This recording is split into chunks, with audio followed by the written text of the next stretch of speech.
Inna lillahi wa inna ilaihi raji'un. A jiya ne Allah ya yi wa shugaban ƙasar Najeriya Muhammadu Buhari rasuwa. Marigayi Muhammadu Buhari ya rasu yana da shekara 83 a duniya. Ya bar bayansa cike da tarihi na hidimar ƙasa cike da tsari da jajircewa. An haifi Muhammadu Buhari a ranar 17 ga watan Disamban shekarar 1942 a Dauran jihar Katsina.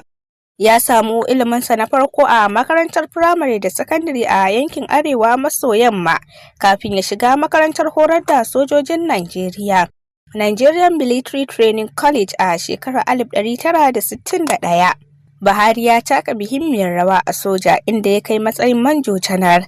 A shekarar 1983 ya karbi mulkin Najeriya ta hanyar juyin mulki a matsayin shugaban mulkin soja, inda ya fice wajen yaƙi da cin hanci da rashawa da tsauraran matakan gyaran ƙasa. An kifar da gwamnatinsa a shekarar 1985. Bayan janyewa daga soja, Buhari ya shiga siyasa. Ya tsaya takarar shugabancin ƙasa a shekarar 2003, 2007 da 2011, amma bai yi nasara ba.